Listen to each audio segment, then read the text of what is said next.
Je suis particulièrement sensible de partager avec vous, parce que c'est un partage, un itinéraire de chercheur qui a surpris le chercheur lui-même. J'ai passé ma vie à être surpris par les résultats que provoquaient mes recherches. Et donc, c'est vraiment très modestement essayer de partager avec vous cette espèce d'itinéraire, un itinéraire qui fait que des mathématiques de la conception, dont je ne dirai pas un grand mot ici, m'a amené un 5 janvier, d'où l'image qui est ici. Vous devez reconnaître Blanche Ségrestin, un tout petit bout de Blanche Ségrestin, là, ici, et votre serviteur, ici. Alors, de quoi s'agit-il? 5 janvier 2018, sont convoqués au ministère du Travail par Mme Pénicaud, 4 ministres, Mme Belloubet, dont on voit la chevelure, Monsieur le maire que l'on reconnaît de dos, quelqu'un d'inimitable qui est Monsieur Hulot, que vous voyez sur la gauche. On ne voit pas Pénicaud. Et en face, vous avez Gattaz, à l'époque c'est le MEDEF. À sa droite, la personne qui a une certaine ampleur, c'est la CGT. On reconnaît j'ai oublié le nom, pardonnez-moi, de celui qui a remplacé à l'époque Martinez. Laurent Berger est là, ça doit être des gens de la CGC, et il doit y avoir quelques personnages autour dont j'ai oublié. Alors, que font-ils? Comment peut-on réunir un 5 janvier 2018, juste après l'arrivée de la nouvelle présidence? Pourquoi sont-ils réunis? Pour confier à la personne qu'on voit à gauche, que vous reconnaîtrez, qui est Jean-Dominique Sénard, qui est donc le président à l'époque de Michelin, et on ne voit pas Madame Notat, qui est sur la gauche, et c'est le moment où, en fait, 4 ministres sont réunis pour confier à ce tandem, Nicole Notat, syndicaliste bien connu, et Jean-Dominique Sénard, aujourd'hui président ou directeur général de Renault, un rapport qui doit donner une nouvelle approche, une nouvelle définition de l'entreprise. Et il se trouve que ce rapport va reprendre, en gros, les travaux que mon équipe, avec Blanche Ségrestin, mais aussi avec le Collège des Bernardins, mais ce serait trop compliqué. Il y a beaucoup de choses à vous dire et on va laisser de côté, mais s'il y a des questions, on parlera du Collège des Bernardins. Vont reprendre toute une série de travaux dans lesquels, et c'est ça qui me semble intéressant de partager avec vous, l'idée de la refondation de l'entreprise ne vient pas du traditionnel réconcilier le capital et le travail. Ça ne vient pas de ça. Ça vient d'une autre histoire de l'entreprise, histoire qu'on a eu à faire pour des tas de raisons, parce qu'on a été des historiens des ingénieurs, parce qu'on a aussi été des historiens des méthodes des ingénieurs, et notamment des méthodes de conception, très peu traitées. Il faut savoir que dans la plupart des grandes écoles d'ingénieurs, la conception des machines n'a pratiquement jamais pu s'implanter. C'est un des éléments extrêmement importants. Quand on prenait les livres des bureaux d'études Renault, les citations à la fin, c'était les Allemands, c'était le Maschinenbau. Donc, vous voyez que derrière ça, il y a aussi une question culturelle importante qui a été celle de la conception des machines. Mais finalement, le lien qui nous a intéressés, c'est que l'entreprise était née de l'innovation. Et en fait, d'une certaine façon, refonder l'entreprise, c'était retrouver un lien entre le droit qui constitue l'entreprise et l'innovation, mais évidemment l'innovation d'aujourd'hui. Pas l'innovation d'hier, mais l'innovation d'aujourd'hui. Et donc, c'est ce cheminement que je vais essayer de partager avec vous. Et ce qui l'a rendu possible, c'est effectivement des trajectoires, comme tu le citais, où on peut être tout à fait pluridisciplinaire, et pas le mot. J'ai jamais aimé ce mot-là, c'est transdisciplinaire. Mais exactement, quand en maths, on fait de la géométrie algébrique, on ne dit pas qu'on fait de la géométrie et de l'algèbre. On invente un langage. Ça peut être Grothendieck, ça peut être d'autres. On a un langage qui intègre les propriétés de la géométrie, qui intègre les propriétés de l'algèbre et va les croiser. Je me permets de la métaphore mathématique parce que je suis ici à l'X. Mais en fait, ce qui était important, si vous voulez, c'est on se retrouvait. Alors, ce sont 2 chaires de l'école des mines auxquelles j'ai participé. La première, c'est qui s'appelait théorie de la conception. Et l'idée, c'était comment est-ce qu'on va représenter les raisonnements de l'innovation contemporain, qui, manifestement, on va se le dire ensemble, sont quand même désarçonnants. Si Si le tout, c'est une génération de start-up, alors les start-up, c'est n'importe qui. Et la créativité entrepreneuriale, il n'y a pas besoin ni de faire l'X, ni une école de commerce, etc. Vous voyez, on est devant une crise culturelle importante dès lors qu'on va dire notre régime d'innovation, c'est les start-up et c'est le capital risque. Voilà, le potache moyen qui il se dit les intégrales triples. Alors oui, mais par contre, le digital, le langage de base, le langage de l'IA, etc. Oui, mais vous voyez, on a cette espèce d'idée qui va commencer à nous travailler qu'entre le régime d'innovation, c'est ça le cœur, et l'idée qu'on se fait de l'entreprise, il y a un lien. Et que c'est ça qu'il va falloir reconstruire ensemble. Alors d'où ça vient? Voilà, c'est ce que je vais essayer de... La perspective historique, c'est d'où ça vient, d'où vient ce raisonnement. Et vous allez voir que là, on va parler quelques réminiscences philosophiques. On fait quelque chose qu'on peut appeler une approche foucaldienne, si vous voulez, de ces choses-là, c'est-à-dire on regarde comment les catégories de la connaissance, les catégories du droit vont fonctionner. Pour ceux qui ne connaissent pas Foucault, c'est par exemple, il va étudier la manière dont la santé va changer avec l'hôpital, par exemple. Comment la médecine a changé avec l'hôpital. Donc on est en terrain, si vous voulez, qui nous est proche. Donc la première idée, celle qui fait tout basculer, et là c'est vraiment axiomatique, c'est je ne dis pas qu'une entreprise c'est un acteur économique. Je dis qu'une entreprise peut avoir une dimension économique. Et ça c'est juste, puisqu'on est entre nous, la projection d'une action qui est sur des dimensions absolument infinies, sur un sous-espace, qui est le sous-espace de contrôle des flux monétaires. Mais sinon, une entreprise, qu'est-ce que c'est? Eh bien, c'est ça qui est important, c'est d'abord un créateur de civilisation. C'est la machine civilisationnelle la plus extraordinaire, la plus importante qu'on ait. Et c'est ce que je vais essayer d'abord de poser en tant que tel. Vous voyez que c'est donc d'abord, quand je décris une entreprise, je décris son activité, je vois de la civilisation. Pour prendre des exemples très concrets, chez Fayol, si je vais chez Fayol, notre maître en administration, Charles-Édouard Guillaume, qui travaille avec lui, réussit à faire des aciers qui ne se dilatent pas, c'est le fameux Invar de 1896, qui en bénéficie immédiatement, l'horlogerie de luxe suisse. Parce qu'avec les alliages à dilatation, les spirales réglant, et l'horlogerie suisse, comme vous le savez aujourd'hui, c'est un des marqueurs les plus importants de la civilisation contemporaine. Et qui a même résisté au quartz. Il y a plus de chiffre d'affaires sur l'horlogerie de très haute précision que sur les montres en quartz. Donc, cette idée que pour décrire l'entreprise, j'ai besoin d'un cadre différent, a été le premier marqueur. Et du coup, autre parenthèse, la science, vous allez voir, va immédiatement revenir. Alors qu'elle avait disparu. Dans un modèle de type capital-travail, il n'y a pas de science. J'ai beau faire tous les efforts demandés aux économistes, c'est au forceps qu'on va introduire la science dedans. Et si en plus je dis maintenant c'est un système créatif, alors là, mon livre de microéconomie, je suis obligé de le poser tranquillement. Vous voyez que donc ce mécanisme axiomatique a été très important. Deuxième élément, mais quand se mettons à parler d'entreprise? La deuxième idée. Alors, réponse, quand les ingénieurs en ont eu besoin. C'est-à-dire quand il fallait sortir du monde des affaires. Et en fait, l'entreprise, je vais essayer de vous montrer, c'est le résultat d'une série d'inventions qu'ont fait les ingénieurs pour pouvoir exister dans le monde des affaires. Et je vais faire quelques citations, vous allez voir.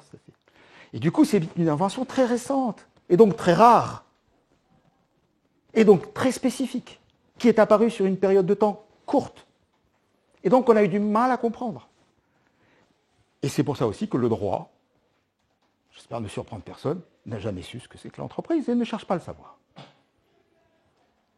Si je dis Renault, qu'est-ce que c'est?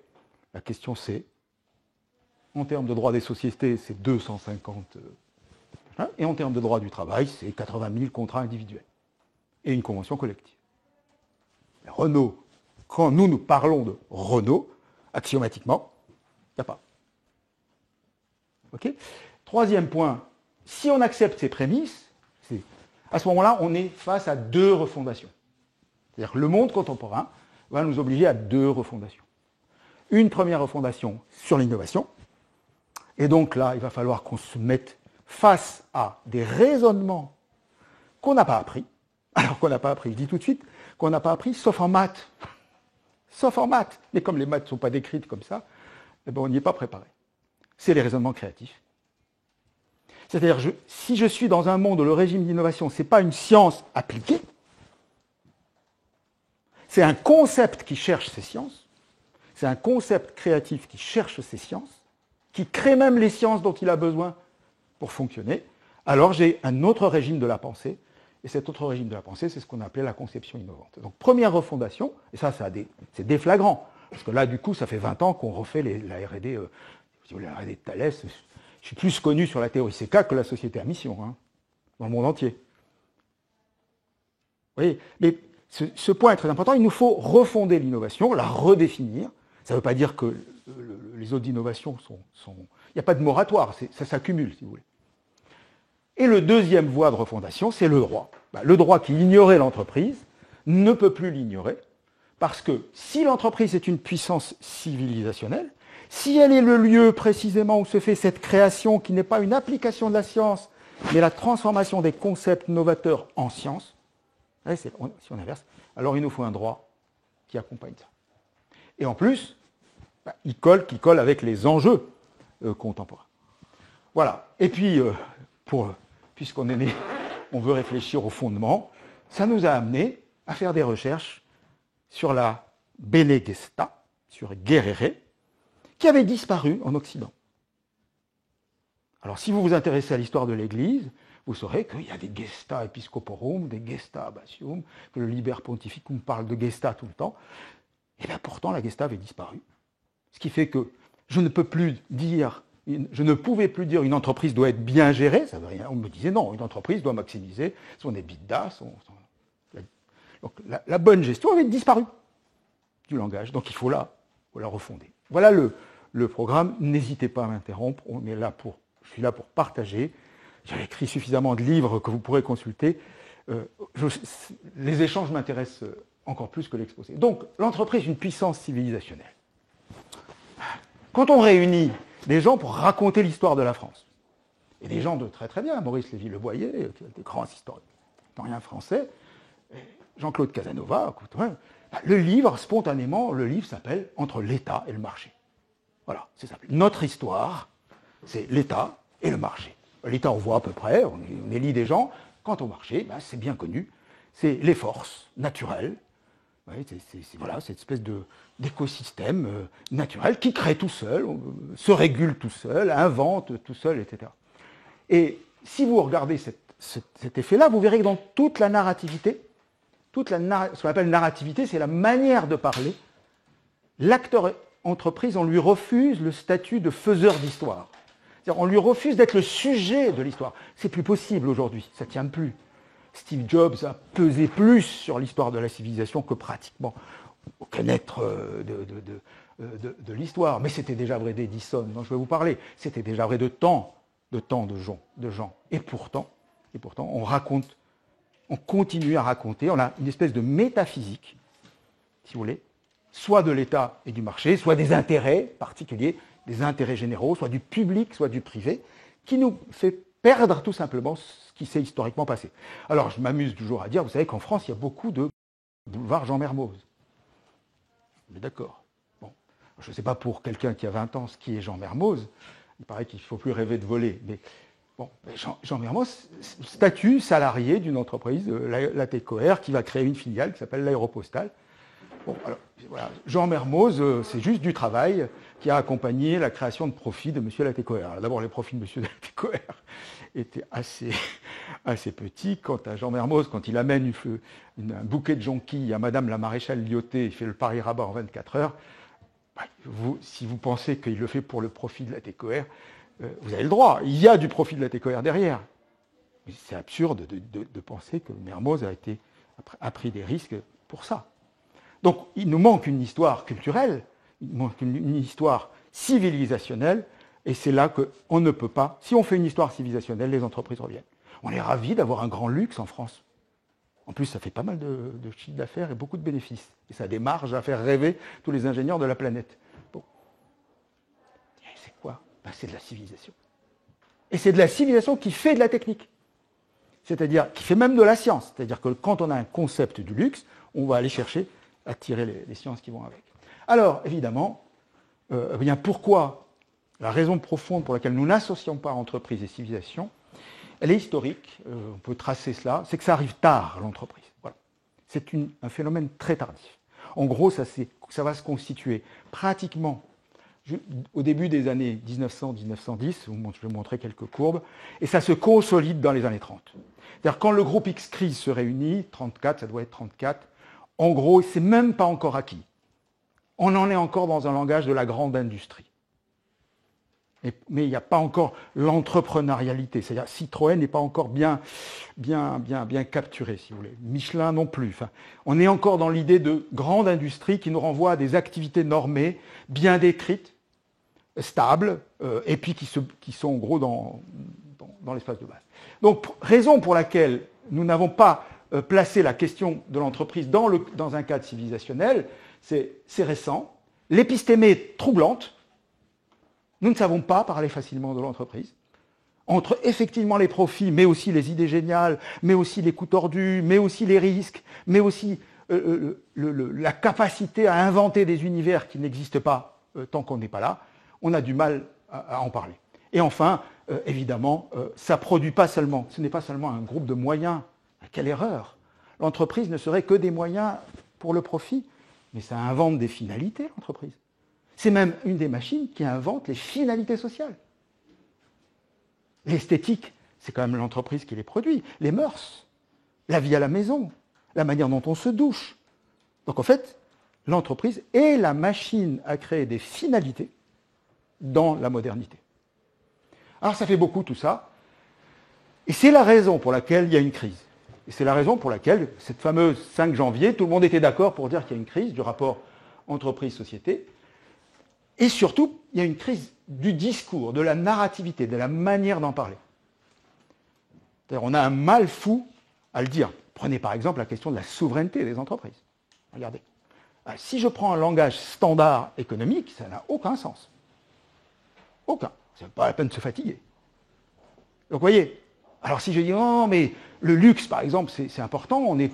Ah bah oui, alors, est-ce que LVMH, c'est terrible si LVMH est racheté par les Japonais? Non, j'en sais rien, peut-être d'excellents créateurs de mode. Vous voyez, on est devant une difficulté discursive qui participe justement à cette question. Et enfin, des puissances nécessaires, c'est-à-dire que cette chose qu'on ne décrit pas apparaît comme étant la chose de la survie. Aujourd'hui, on a une crise climatique gravissime, on a des questions environnementales, on a des problèmes d'inégalité, mais c'est évidemment à travers les entreprises, en tout cas une partie, alors j'ose même pas vous parler du vaccin, voilà, qui vient de faire que nous puissions nous réunir et qui, en gros, a été fait par 3-4 entreprises avec des montages.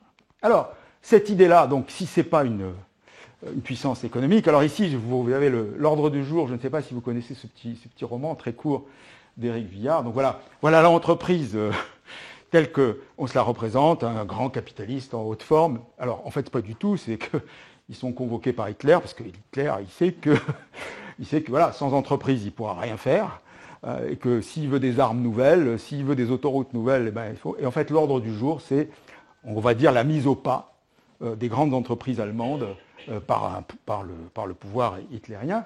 Mais cette représentation-là, qui a l'air de coller, vous voyez, je vois le patron en haute forme, nous masque, voilà, elle nous masque ça, c'est-à-dire tout simplement l'histoire de la civilisation. On est tous à prendre des photos, merci Kodak. Ça, l'hygiène, ça a été des stratégies, mais énormes des firmes, pour nous dire de nous brosser les dents, de nous laver. Elles ont, en quelque sorte, sans arrêt, fabriqué les mœurs. Sans qu'on s'en rende compte. Voilà. Alors, donc on pourrait dire l'anthropocène, oui, mais soyons précis.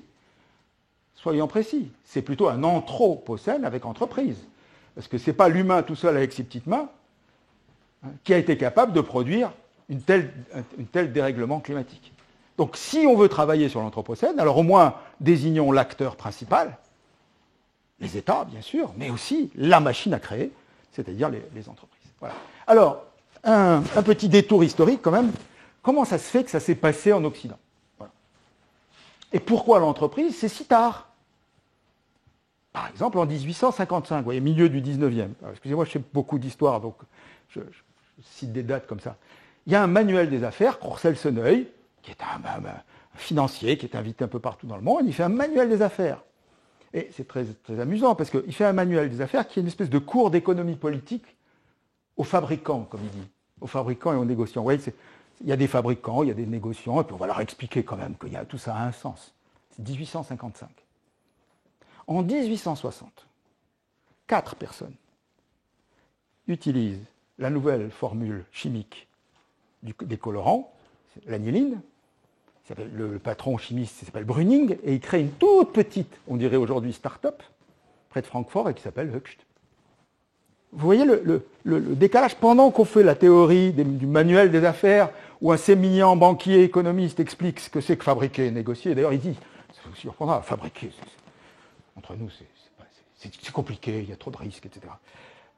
Mais la belle commercial city, la vie commerciale, ça oui, quand même. Et en fait, vous voyez que 5 ans après, juste à peine 5 ans après, on peut dater le basculement. Pourquoi? Parce que les colorants, c'est quoi? L'aniline, en fait, dérivé de la houille, le laboratoire von Liebig, Hofmann, Kekulé, on a tous appris ça, les benzènes, dérivés du benzène, le colorant. Le colorant, c'est rien le colorant. La synthèse du colorant, c'est Falbala, quoi. Ah, c'est quand même pas l'acier. Tu parles. Le colorant, c'est le vêtement. C'est le vêtement, c'est le papier peint, c'est toute la vie de l'Europe qui va se transformer. Pensez au papier peint qu'il y a dans tous les... Désormais, on va pouvoir faire des tambours encreurs à 26 couches, ça vous donne les fameux panoramas très jolis que vous avez. Alors, Mulhouse est une ville admirable, vous avez les trains, les étoffes et les papiers peints. Donc, vous voyez que pour l'entreprise telle que nous l'avons imaginée, telle qu'on l'a en tête, celle pour laquelle on dit à nos gamins, tu vas faire l'école d'ingénieur et tu iras travailler en entreprise, cette entreprise-là, elle est née très tard. Alors, quelques mots, comment elle va naître, et c'est là où les ingénieurs rentrent en scène. Fayol, qui lui-même arrive très tard, on vient de publier un livre que je vous recommande aux Presses des Mines, Le traité et la notice. C'est le traité administratif de Fayol, donc gestion de l'entreprise, le premier grand traité qui va avoir une influence très grande aux États-Unis. Et on a mis la notice qui est les travaux scientifiques de Fayol. On les a mis en face, entreprise, innovation. Et regardez ce que dit Fayol ici. Je l'ai montré. En même temps, j'ai proclamé l'indispensable nécessité pour l'industriel d'organiser et de réussir la collaboration de la science avec le monde des affaires. Cette idée pleine de promesses et qui vient maintenant à l'honneur, m'est chère depuis bien longtemps, oui, depuis 30 ans, et je puis dire que sur ce point, ma société a donné l'exemple. Il n'y a aucun doute, Charles-Édouard Guillaume aura le prix Nobel en 1920 pour les aciers au nickel qui ne se dilatent pas. Donc, le père de l'administration, la théorie de l'administration, est en fait un des plus grands innovateurs à Infy, dans la Nièvre, où vous pouvez aller. Et qu'est-ce qui se passe? Lui-même le comprend, parce que quand il fait sa théorie administrative, qu'il faut relire, c'est pour ça qu'on vous invite à la relire, vous croyez qu'il fait un cours de profit? Il y a même le mot marché n'y est pas. Pourquoi? Parce que la question qu'il est en train de se poser, c'est comment je vais administrer un monde dans lequel la science est présente. Parce que qu'est-ce que fait la science? La science, elle crée l'inconnu, pas l'incertain. L'inconnu. La prévisibilité disparaît. Dans l'incertitude, il y a des probas. Mais rappelez-vous, qui aurait parié sur un vaccin il y a à peine un an? Sauf ceux qui l'ont fait. Mais si on vous avait demandé, moi je me souviens avoir rencontré le patron de la NHS, de la Health System d'Irlande, qui m'avait dit, mais le sida, ça fait 40 ans qu'on cherche. Et donc, la science crée l'inconnu. Et je me suis dit, mais Fayol, est-ce qu'il utilise le mot inconnu? Mais bien sûr, il utilise le mot inconnu. Tout ça. Perfectionnement, prévoyance. Du coup, vous voyez pourquoi Fayol parle de prévoyance. Ça ne veut pas dire qu'il va prévoir, mais c'est qu'il faut s'organiser pour l'imprévu. Et donc, vous voyez que l'apparition du machinisme et de la science bouleverse tellement le monde des affaires qu'en fait, la plupart des doctrines économiques deviennent obsolètes. D'où l'apparition de ces auteurs, ingénieurs très souvent, qui ne trouvant pas dans les doctrines classiques de leur temps ce qui correspond à leur pratique, vont inventer une critique de ce qu'ils voient. Et les deux grands qui font ça, ben, vous les connaissez. Alors, au passage, je vous recommande ce livre de Cosendé qui s'appelle Le secret de l'Occident, même si le titre est ronflant, c'est un des ouvrages majeurs d'histoire, qui vous montre absolument qu'est-ce qui s'est passé en Occident, pourquoi ce rapport entre le monde commercial, le monde des affaires et le monde scientifique a été la clé du développement. On pourrait revenir, mais on peut étudier plus en détail le séquencement des machinismes qui apparaissent, parce qu'au cours du 19e, c'est comme nous, hein, le mainframe, le PC, l'iPhone, eux, ils ont les chemins de fer tout de suite, hein, puis après, ils vont avoir tout le système des machines. Ça, c'est les bureaux d'études qui vont commencer à employer des ingénieurs, et puis vous voyez arriver le télégraphe, le téléphone, l'électricité, etc., etc. Vous avez toute une série de transformations qui sont aussi violentes que les nôtres. Mais le grand changement, si vous voulez, c'est que le monde des affaires, tout d'un coup, a une morale. Il n'en avait pas, il en a une. Laquelle? Si vous développez, et ils le disent comme ça, si vous développez une innovation scientifique, bien sûr, vous gagnez de l'argent. Mais c'est tout le monde qui en gagne. Tout le monde en profite. Le vaccin, bravo à ceux qui ont gagné des milliards, mais on est tous ravis d'être ici. Donc nous, on a beaucoup gagné. Et donc c'est la première fois qu'ils ont une théorie qui relie le profit individuel à la totalité du progrès collectif. Et c'est ça qui va leur servir de morale. Donc c'est à ce moment-là, si vous voulez, que le management scientifique, c'est-à-dire l'apparition du scientific management, ça veut dire managing science. Nous, on a cru que c'était faire de la bureaucratie avec l'optimisation. Eux, c'était pour eux managing science. Et le contresens a été total avec Taylor. Mais total. Total. Taylor, en 1889, il reçoit la médaille d'or, ici, au Salon des Machines, en même temps que la Tour Eiffel. Pourquoi? Pour les aciers à coupe rapide. Tungstène, etc. À nouveau des alliages absolument formidables. Le Châtelier, qui est prof aux mines, qui est notre grand ancien, envoie un jeune polytechnicien voir, découvrir ce qui se passe. Et en fait, le message taylorien, qui est très surprenant et qu'on a caricaturé, c'est pas qu'il faut faire suivre le burnous, tout chronométré, etc. C'est pas vrai. C'est qu'on ne peut pas innover dans une entreprise dans laquelle on marchande le prix des pièces. Ça vous rappelle rien, ça? Ça veut dire que si j'ubérise tout le monde, j'ai plus d'innov possible. Donc un ingénieur qui doit amener un prototype dans un atelier, s'il faut qu'il négocie chaque prototype, chaque heure, le salaire des ouvriers qui est là, c'est intenable. Le problème, c'est que c'est ce qu'il vit.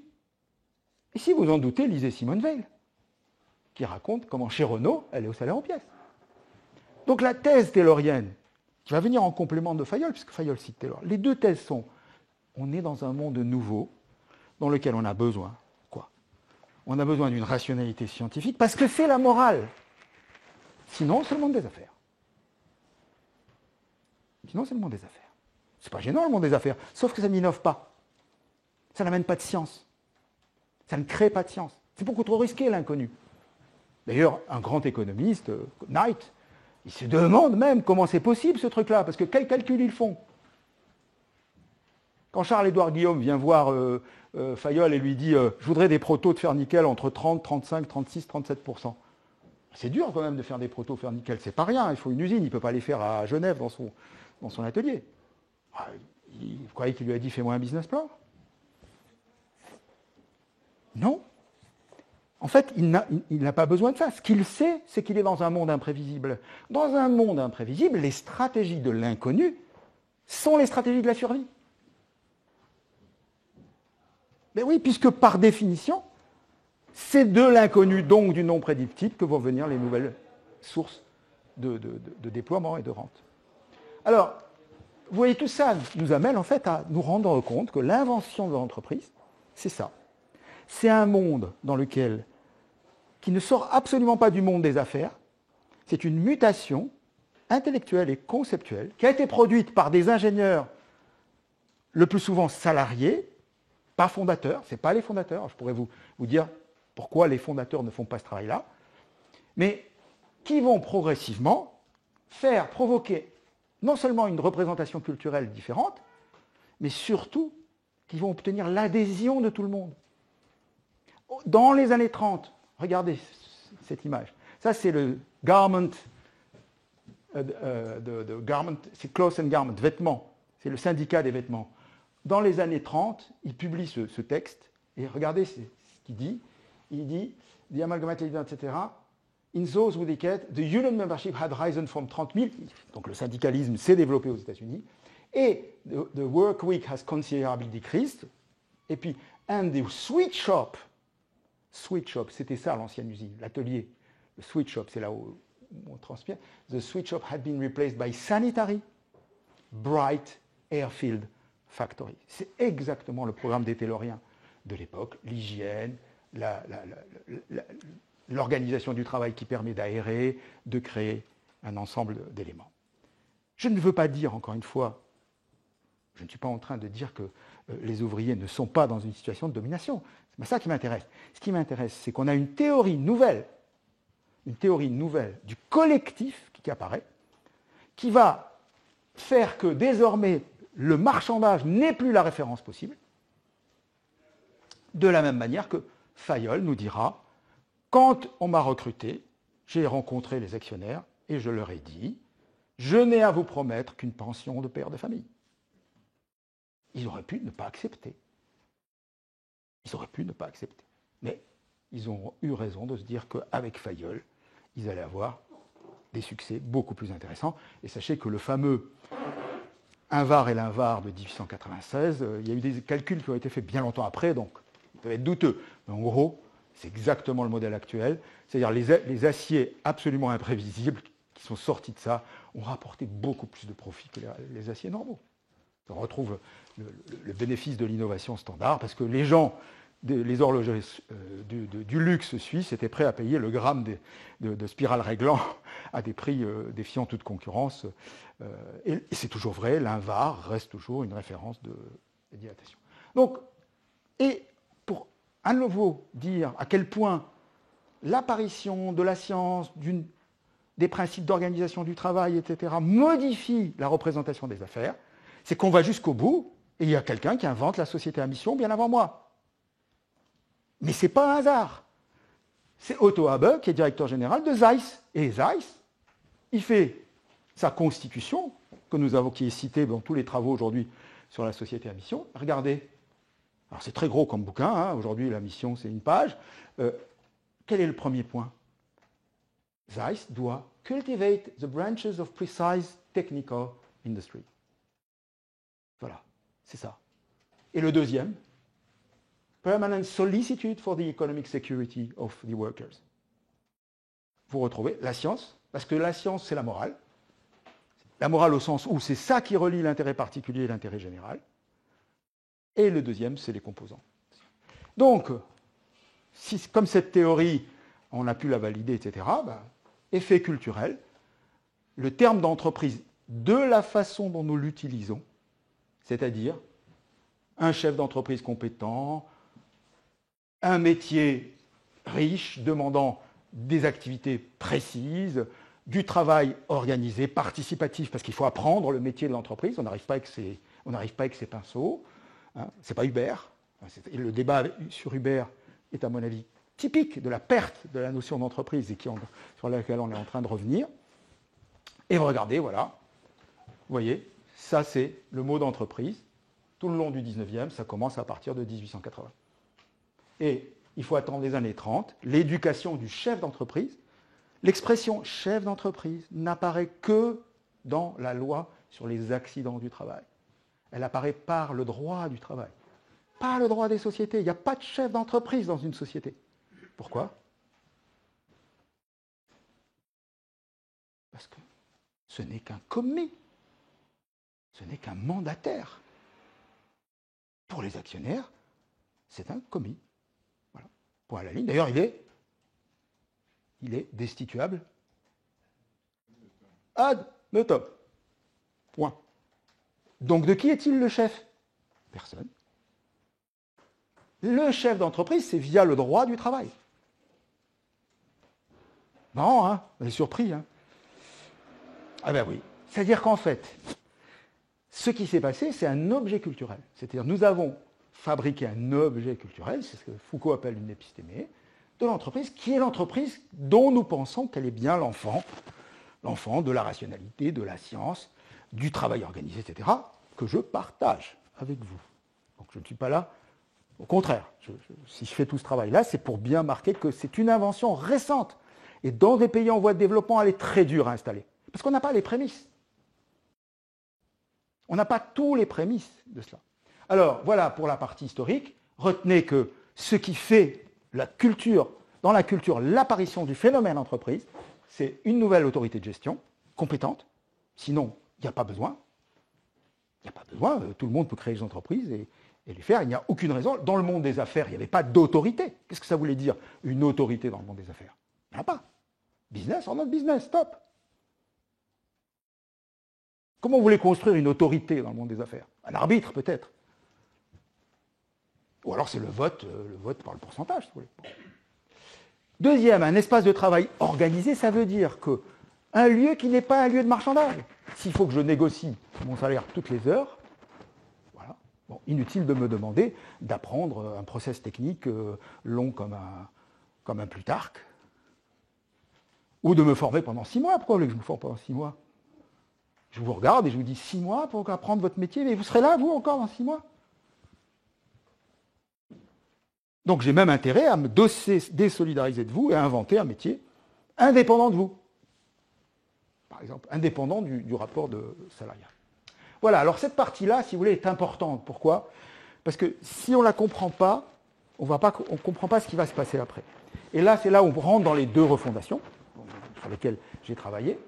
Première refondation, c'est par le droit, et vous constatez très vite que dès qu'on sort de la mythologie de l'entreprise moderne, vous pouvez l'appeler mythologie, épistémologie, bon, de cette conception de l'entreprise moderne, dès qu'on en sort, alors on commence à entrer dans quelque chose qu'on n'arrivait même pas à comprendre. C'est ce que j'appelle la modernisation enlisée. Je suis assez vieux pour avoir connu l'équipe qui écrit Modernisation mode d'emploi en 87. Voilà, donc j'ai accompagné Varin, il ne s'en souvient plus, mais quand on a fait la hiérarchie à Dunkerque, quand on a changé les niveaux hiérarchiques à Dunkerque, on a une modernisation enlisée parce qu'elle, de mon point de vue, aujourd'hui, vous me direz ce que vous en pensez, elle commence à s'enfermer dans l'économicisme et à ne voir l'entreprise que, de plus en plus, on ne va le voir que dans le prisme capital-travail. Qui n'existe pas dans les années 1880, 1800. Il y a une espèce de retour de la grille d'analyse des affaires qui va se faire, certes, avec un certain nombre de... Et encore une fois, pour que ce soit bien clair entre nous, je ne conteste absolument pas la nécessité de faire des profits, donc que ce soit clair. Ce qui m'intéresse, à moi, c'est ce que l'on fait pour faire des profits. C'est ce processus-là qui m'intéresse.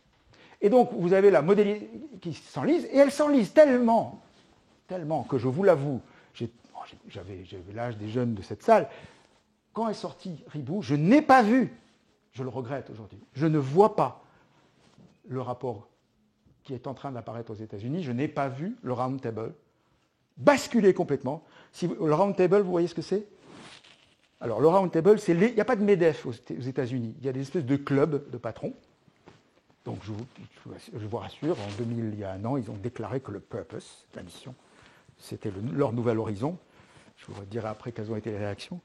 Mais ce qui est intéressant, si vous voulez, dans cette affaire, c'est qu'on n'a pas vu, nous, enlisés qu'on était dans le dialogue capital-travail, on n'a pas vu la financiarisation. Et on n'a pas vu arriver, parce qu'on n'a pas vu que l'entreprise moderne et ses méthodes s'étaient tout simplement propagées dans les fonds d'investissement. C'est-à-dire que tout simplement, c'était tout d'un coup apparu une industrie de l'investissement et qu'il y avait tout simplement maintenant des appareils très très grands, les plus grands, vous les connaissez tous, qui étaient devenus des machines à placer. Donc le petit actionnaire boursicoteur qui tremble, dont la main tremble, quand il doit hésiter entre la maison Ducrot et la maison machin, bon, c'était plus ça. On avait une industrialisation qui s'était faite à la faveur de toute une série d'éléments. Mais on n'a pas vu que tout d'un coup, ils étaient en train de développer une théorie de l'entreprise nouvelle. Je me souviens à l'époque, je n'avais pas bien compris, quelqu'un qui m'a dit « Vous faites un cours de création de valeur à l'école des mines ?» Et en plaisantant, je lui ai répondu, j'ai l'impression qu'on fait ça depuis 2 siècles, nous, la création de valeur, on fait que ça. Et après, j'ai compris qu'il fallait expliquer les EBITDA, les ratios, les fameux ratios de l'analyse financière. Et comme c'est une industrialisation, alors elle crée ses normes et ses process. Comme vous le savez tous, la plupart des grands fonds d'investissement ne votent jamais. Ils ont des proxys, ce qu'on appelle des proxys. C'est-à-dire qu'ils délèguent la politique de vote à 2 ou 3 grandes boîtes dans le monde qu'on connaît et qui, elles, vont voter. BlackRock, je crois qu'il a 7000 actions. En plus, lui, il fait du bounded, c'est-à-dire il fait des gros indices, ce qui fait vous sortez de l'indice, vous ne savez pas pourquoi, bon, vous sortez de l'indice. Encore une fois, je ne suis pas là pour ni critiquer quoi que ce soit, je dis on n'a pas compris. Peut-être que si on avait compris, on aurait mieux géré. C'est-à-dire on aurait fait attention, on aurait créé des statuts à ces fonds d'investissement, on aurait géré. Et ça, c'est extrêmement, ça c'est très important, moi, du point de vue de qu'est-ce que l'anthropologie? C'est à un moment donné de reconnaître une situation humaine, c'est-à-dire de la voir. Si je ne la vois pas, je ne peux rien faire. Deuxième voie, et alors celle-là, c'est par le droit, et puis il y en a une autre, et qui au départ, qui m'a intéressé au début, c'est le besoin d'innovation de rupture. Voilà.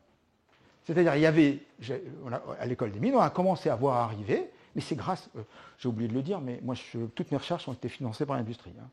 Les 2 chaires que je vous ai montrées, c'est l'industrie qui. Parce que, entre nous, si j'avais été voir l'ANR pour dire je veux faire du forcing pour décrire le raisonnement créatif, je ne suis pas sûr que j'ai fait ça plusieurs fois. Alors, vous ne savez certainement pas ce qu'est le forcing. N'essayez pas de savoir ce que c'est. Si vous allez lire, à moins que vous ayez fait la théorie des ensembles très très pointue dans votre jeune carrière. Mais moi, ce qui m'intéressait précisément, c'est de dire est-ce que l'innovation elle a changé de nature? Et c'est ce que nous disaient les entreprises. C'est ce qu'elles nous disaient. Quand vous commencez un patron qui dit, Christophe Midler qui dit les bureaux d'études sont des chaînes qui refont la même voiture, bah, c'est ça, c'est-à-dire qu'en gros, on avait réglé l'innovation, ce qui est très bien, il faut régler l'innovation, c'est pas mal. Mais on avait oublié de se dire, il y a l'innovation réglée, mais il y en a une autre. Alors qu'est-ce qu'elle a comme propriété celle-là? C'était plus dur. Enfin, franchement, c'est plus dur à décrire. Si vous vous y intéressez, c'est la théorie CK. Mais ça nous intéressait. Et donc vous voyez qu'on voit arriver, au début des années 90, toute une série d'éléments qui nous laissent à penser qu'on va être dans ce qu'on appelle un rythme accéléré de rupture de l'identité des objets. Et c'est ça qui est très important, si vous voulez. C'est que vous dites je fais un téléphone et quelqu'un fait des images avec, quoi. Vous dites je fais un aspirateur et quelqu'un fait un détecteur de particules avec. Donc il rompt l'identité des objets que vous faites. Et cette rupture dans l'identité des objets nous amène à une autre logique complètement différente. Premier temps, deuxième temps, pire que ça, nous arrive cette fois globalement une stratégie, enfin une nécessité de rupture de l'identité des objets, puisque avec les crises environnementales et climatiques, on nous dit vous abandonnez le CO2, vous abandonnez le fossile. Vous vous rendez compte la longueur de la chaîne technique qui a été réglée sur le fossile. Donc le muscle innovation de rupture, c'est ce muscle-là qui nous apparaissait utile. Et là, vous voyez maintenant ce qu'a été l'histoire personnelle. C'est que travaillant sur ça, moi je travaillais sur ça, je découvre cette question. Ça me fait aller, je vous en parle un peu, explorer un certain nombre de choses, et du coup, je découvre l'histoire de l'entreprise, et je me dis, il faut maintenant retrouver donc cela. Voilà, donc l'histoire de mon laboratoire et des chaires que j'ai, c'est faire en même temps refondation par l'innovation de rupture.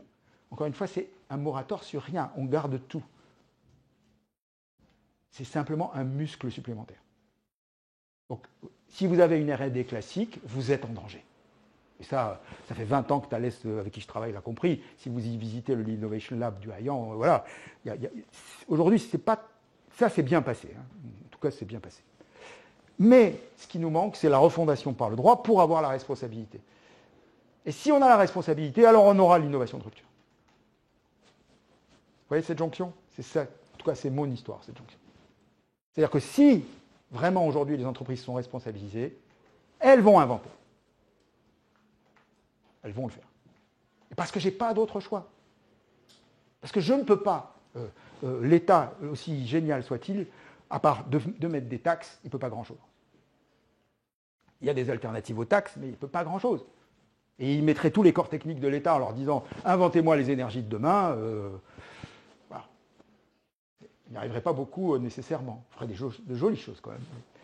C'est ce double élément. Voilà, alors, juste un mot peut-être, parce que je vois que l'heure tourne. Je vais, comme Blanche Ségrestin doit venir, je vais vous dire simplement quelques mots de la refondation par le droit, parce qu'il y aura une séance entière dessus. Je vais vous dire quelques mots de l'innovation de rupture, parce que je pense que c'est, entre ingénieurs, c'est quelque chose qu'on peut, enfin je pense qu'il y a des anciens de l'X ici, donc on peut partager et comprendre ensemble, et je dirais quelques mots du droit. Très rapidement, les caractéristiques donc, du régime d'innovation contemporain, celle que tout le monde voit, c'est l'accélération. Donc l'accélération vient de quoi? Elle vient de ce qu'on n'a pas un centre qui innove, si vous voulez, et que des gens passifs qui adoptent. On a en fait un centre qui innove et ça donne des occasions d'innovation à d'autres, et donc ça se propage par la puissance d'innovation. Et comme on a généralisé, quand même, il y a de la R&D partout, on a cette violence accélératoire. L'intensification, c'est pas du tout la même chose que l'accélération. L'intensification, c'est les stratégies de rupture de l'identité des objets. C'est-à-dire que si demain, une technologie, la pile électrique, très rapidement change la définition de la voiture, vous avez un bureau d'études, si vous prenez Elon Musk, etc., SpaceX, ils raisonnent comme ça. Ils regardent ce que fait un grand bureau d'études classique et ils se disent je vais out. Je sors de la méthode. Par exemple, une voiture électrique, je ne vais surtout pas la dessiner comme on dessine habituellement, la distinction entre le bas et le haut. Une très belle histoire, c'est celle de la Swatch. Si elle vous intéresse, elle est formidable parce que la Swatch, ça vient de ce que un siècle d'horlogerie avait distingué le mouvement et le boîtier. Et on avait une division du travail qui s'était construite sur le mouvement et le boîtier. Et quand arrive la miniaturisation et quand arrive le quartz, Elmar Mock et son petit ami, c'est un très joli livre là-dessus, qu'est-ce qu'ils vont faire? Ils vont tout simplement briser cette distinction. Ça a l'air de rien de briser la distinction entre boîtier et mouvement, sauf que c'est toute une série d'usines nouvelles que vous pouvez concevoir. Si demain on fait par exemple des réfrigérateurs et des congélateurs isocores, c'est-à-dire la même technique que celle qu'on utilise pour conserver les organes, c'est une rupture absolument totale, parce que tout le monde est sur la compression, les systèmes classiques, etc. Je l'ai vécu personnellement avec Dyson. Il se trouve qu'à l'époque, quand Dyson a fait le Sensac, j'étais très proche du groupe SEB et de Tefal, et le directeur général du groupe SEB m'avait demandé d'aller voir comment on pourrait faire un MeToo sur Dyson, c'est-à-dire un Sensac. Et j'ai vraiment vu, ils étaient très pointus les labos, très pointus. Il y en a qui faisaient du mouvement brownien sur la moquette, c'était impeccable. Le Sensac, il était partout. Si vous ouvriez n'importe quel bouquin de chemical engineering, vous aviez la filtration par centrifugation. Sauf que le premier qui serait arrivé avec une idée comme ça, les autres lui auraient dit « mais tu te rends compte la marche qu'on fait sur les sacs ?» Et c'est là où le raisonnement est de dire « ok, on ne tue pas la marche sur les sacs, mais tu vas me travailler sans sac. » Parce que s'il y a un imbécile qui est suffisamment malin pour me sortir le sans sac, je vais être mal. C'est ce qui est arrivé. Et à ce moment-là, comme vous le savez, Dyson a vendu 1% du marché. Mais il a raflé combien de la marge? Il a raflé à peu près 70% de la marge totale. Donc en gros, les autres, ils produisaient asphyxiés. Et ce mécanisme-là, pourquoi il nous a intéressés? Parce que, donc ça c'est les courbes qu'on a tracées, je n'ai pas le temps de les commenter, qui montrent les évolutions des objets ordinaires en fonction de l'expansion fonctionnelle. C'est la capacité. Et voilà, le Sensac, ça doit être l'aspirateur, voilà, il est là. Le Sensac, c'est 95, il est là. Vous voyez, le Sensac brise l'évolution fonctionnelle des aspirateurs, et vous voyez, hop, le décollage. C'est-à-dire qu'une fois qu'on a le Sensac, toute une série de fonctions nouvelles apparaissent. Alors, ce qui m'intéresse à ça, c'est, est-ce que ça a existé? Oui. Est-ce qu'on l'a décrit? Non. C'est ça qui était intéressant. C'est qu'on a été tellement induit en erreur par la distinction ingénieur-inventeur. Pourquoi? Pourquoi la turbine Guimbal, il y a bien un inventeur. On a été tellement qu'on n'a pas étudié précisément les ingénieurs-inventeurs. On ne les a pas considérés comme des gens sérieux et ce n'était pas considéré comme des grands scientifiques. Et il y en a un, que vous connaissez tous, mais il faut que vous sachiez qu'on ne connaît sa manière de travailler que très récemment. Parce que, ça je l'ai fait partout dans plein d'écoles, je vous dis, Edison, ingénieur ou inventeur, à votre avis? Edison, inventeur, mais évidemment. C'est ça la Vulgate. Alors, est-ce que c'est vrai? Ben non, ben non, ben non, ben non. D'ailleurs, écoutons Edison. My greatest invention was the Industrial Research Lab. C'est normal, parce que regardez tout ce qu'il a inventé. Donc Edison se trouve à un moment historique comme nous, où il y a une rupture majeure dans toute une série d'identités d'objets. En fait, c'est le télégraphe. Et à ce moment-là, on veut faire le télégraphe comme le téléphone comme machin. C'est comme aujourd'hui. C'est-à-dire, on propage des propriétés à tout. Je veux que mon acheteur, ce soit une salle de marché, je veux que ma salle de marché elle soit intelligente. C'est-à-dire, les propriétés imaginaires se propagent et tout le monde vit dans cette espèce d'univers qui est là. Mais alors, comment il est organisé, Edison? Alors, au passage, 1300 brevets sur 40 ans, pas un diplôme en poche, mais dialogue avec tous les savants de son temps. Alors, comment est organisé le laboratoire d'Edison? Dès qu'il a eu un peu d'argent, il s'est payé sa boîte. Mais alors, il se l'est fait. Alors aujourd'hui, vous imaginez une start-up qui vient de lever des fonds et elle fait son entreprise. Qu'est-ce qu'elle fait? Essayez d'imaginer l'espace de travail. Un grand plateau, d'accord? Des tas de petits fauteuils, des machines à café partout. C'est le lounge. On est d'accord? Qui ne ferait pas un lounge et ferait de longs corridors avec des bureaux isolés? Personne. Alors lui, il ne fait pas tout à fait ça. Il fait quelque chose qui correspond au raisonnement que l'on a quand on est dans l'inconnu. Quand vous êtes dans l'inconnu, qu'est-ce que vous pouvez faire? Alors, tout le monde va dire, on essaye. On est d'accord? Ce qui vient à l'esprit, c'est prototypage Smart, Scrum, etc. Mais c'est marrant, tout le monde oublie le contraire, l'opposé. Enfin, pas l'opposé, le complémentaire plutôt. Pour pouvoir apprendre très vite, tester, avoir des tas d'idées qui apprennent très vite, il faut que j'ai une source. Il faut que je sois nourri. Il faut que je sois branché sur le monde entier. Parce que sinon, à chaque fois que j'ai un petit ennui, je peux tomber sur un problème de chimie, un problème de physique, un problème de nano, un problème de machin, un problème social, un problème anthropologique, etc. Donc j'ai besoin d'avoir une énorme surface d'échange. Plus je vais être dans l'inconnu, plus je vais faire une surface d'échange. Alors voilà quand il a de l'argent, il ne fait pas ça. Il ne fait pas ça. Ça, c'est le chemin de fer, la loco. Donc la loco, 500 ingénieurs, distribution des tâches. C'est l'avion, hein, si vous allez aujourd'hui dans l'avion, dans l'automobile. Je ne dis pas qu'il ne faut pas le faire, mais lui ne peut pas faire ça. C'est ça qui est intéressant. De la même manière qu'aujourd'hui. Quand on fait des ruptures, j'en ai fait, Twizy, c'est des gens qui ont travaillé avec moi, quand on fait des vraies ruptures conceptuelles dans un univers d'innovation, on est obligé de faire de la rupture, on est obligé de s'organiser autrement. Alors voilà, il a de l'argent, qu'est-ce qu'il met d'abord au milieu? Une bibliothèque. La plus belle bibliothèque technique de son temps, il n'a pas un diplôme en poche.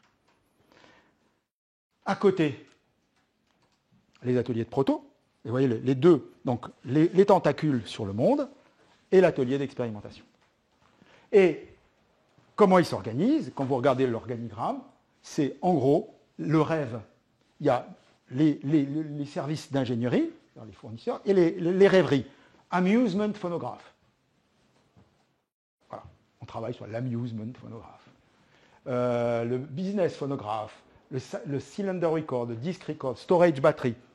Ah bon, c'est la storage battery? Bah oui, ils travaillent, c'est tout. On travaille, on s'échange et on a une espèce de mécanique d'échange très rapide. Alors, ça a donné. Et alors oui, l'entreprise au sens classique. Le business plan, il apparaît où? Ben, en fait, c'est les enfants. Il a créé 171 compagnies. Même, on dit 300, mais sur une bonne partie est morte, 171. Donc, on ne va pas refaire Edison, mais revoyez la logique. Si je suis dans l'inconnu, ce qui va compter, c'est bien sûr ma capacité à essayer, à tester rapidement, mais ça ne suffit pas. Ça ne suffit pas. Si le procédé et ça c'est n'importe qui peut le comprendre, s'il y a n variables et qu'il faut arriver à régler n variables, si je n'ai pas de l'expertise qui va arriver pour m'éviter l'exploration combinatoire dramatique, je suis paumé. Donc j'ai besoin de ces apports-là. Et donc en fait, ce qui se passe, si vous voulez, c'est que eh bien, la refondation par l'innovation, elle a eu lieu, pas encore. Voilà, si vous voulez mon point de vue, elle est en cours. J'ai travaillé avec la plupart des grandes entreprises françaises, elle est en cours. Elle n'est pas encore culturellement installée, et bon, je suis prêt à en discuter avec vous. On a travaillé tous, presque, mais elle est. Et ce qui crée cette espèce de situation que je trouve pas agréable personnellement, de dire ah ben non, les grands ils sont figés, ils sont foutus, et on attend les startups. Voilà. Et ce modèle-là, à mon avis, il sert personne, parce qu'il ne sert pas les startups parce qu'on leur fait porter des choses qui masquent le taux de casse absolument gigantesque. Mais de l'autre côté, mais qu'est-ce que c'est que ça? Moi, je suis un ingénieur dans une grande entreprise, j'entends dire que je suis coincé, que voilà, je suis tenu d'une conception réglée qui m'empêche d'avoir des idées, on ne tient pas longtemps. Hein, voilà. Donc vous voyez que la refondation par l'innovation est une stratégie que nous avons menée. Et s'il y a des questions là-dessus, je vous en parlerai. La refondation par le droit. Et puis je m'arrêterai là, parce que vous y reviendrez. Eh bien, d'abord, la refondation par le droit, qu'est-ce qui la justifie? Eh bien, la justifie ça. Que nous, on a besoin d'une capacité d'innovation renouvelée, que les entreprises qui ne sont pas capables d'innovation renouvelée sont en danger, mais qu'en plus, on n'a pas besoin non plus d'une capacité d'innovation qui nous amènerait dans le mur climatique ou environnemental. Donc, il nous faut que la capacité d'innovation, une fois renouvelée, une fois bien réinstallée, bien puissante, de la même façon que, si vous voulez, la science, il faut être honnête, les ingénieurs n'ont été très efficaces dans le monde de l'industrie que vraiment dans la deuxième partie du XIXe siècle. Hein. Il faut attendre un peu quand même. Bon. Et de la même façon, le temps que la refondation par l'innovation des entreprises opère, par des réorganisations dont on peut parler, mais je ne vais pas rentrer dans le détail, alors la refondation dans le droit. Et c'est ça, je reviens à mon 5 janvier. C'est ce qu'on a écrit dans Refonder l'entreprise. On a dit arrêtez de parler de capital travail. Parlons de ce que fait l'entreprise à la civilisation.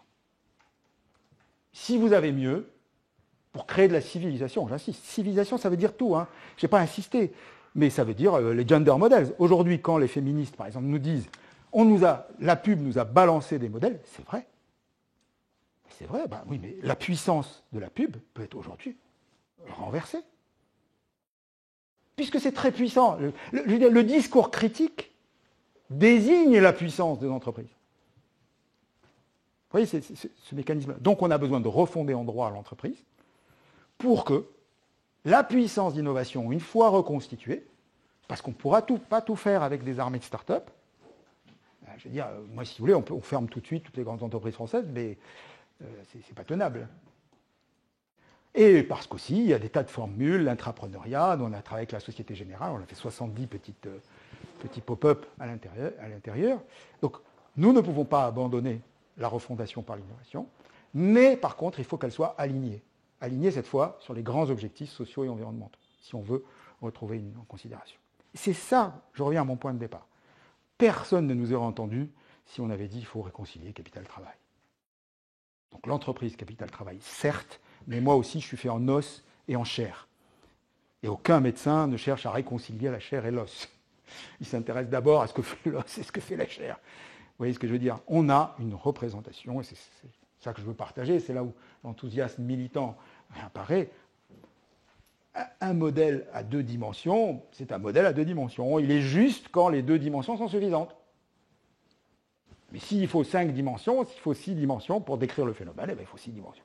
Ça ne pose aucun problème aux scientifiques, ça en pose peut-être plus de problèmes à certains chercheurs, mais à moi, ça ne me pose pas de problème. Alors cette refondation par le droit, j'insiste, relisez si vous ne l'avez pas lu, relisez le rapport Nota.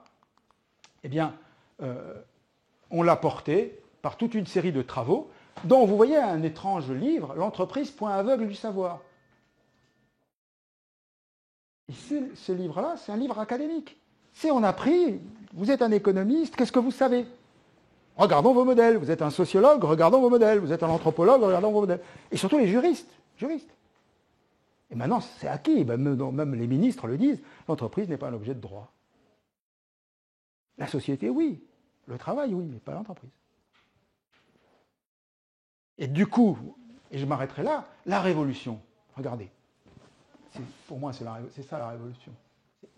Je ne pensais pas qu'on y arriverait. Alors après, les historiens diront, il y a eu une fenêtre de tir, c'était juste après l'élection de Macron et juste avant les Gilets jaunes. On est tombé, bon. L'article 1833 est complété par un alinéa ainsi rédigé. La société, societas, ça c'est les actionnaires, est gérée. Tiens, qu'est-ce qu'il y avait avant? La société est constituée dans l'intérêt des associés. Point. Ils se partagent les pertes et les bénéfices. Tout d'un coup apparaît gérer. Ce vieux mot. Dans son intérêt social, ça, c'est les actionnaires, en prenant en considération les enjeux sociaux et environnementaux de son activité. Et ça, attention, c'est le code civil. Ce n'est pas le code du commerce, donc c'est avant. Donc c'est votre civil immobilière, civil, etc., société. On a changé la définition romaine. Quels effets? Who knows? Mais je peux vous dire que, par exemple, dans certaines affaires récentes, les juges commencent à l'utiliser. Mais ce qui, moi, me paraît intéressant, c'est que l'entreprise... Alors le mot entreprise, on a voulu qu'il y soit. Hein. Ils n'ont pas voulu. Ça n'a pas passé. Parce que les juristes ont dit il y a des effets déflagrants, là, à cause du périmètre. Pensez au groupe consolidé, à l'ingénierie juridique, etc. Mais ce qui nous a déjà intéressé, c'est ça. C'est-à-dire que maintenant, le chef d'entreprise, il n'est pas simplement un commis, il a une activité qui relève d'une norme, soit d'une norme de gestion, capacité d'innovation, soit de sa responsabilité vis-à-vis des parties prenantes, etc., etc.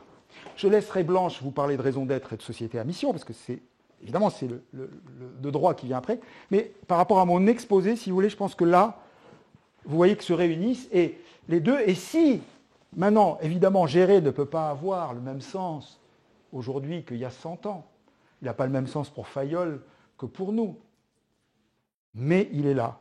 Et c'est là où, si vous voulez, la capacité à créer de la civilisation, à créer de la science, à créer des techniques, désormais, est bien dans le droit. Et avec la responsabilité.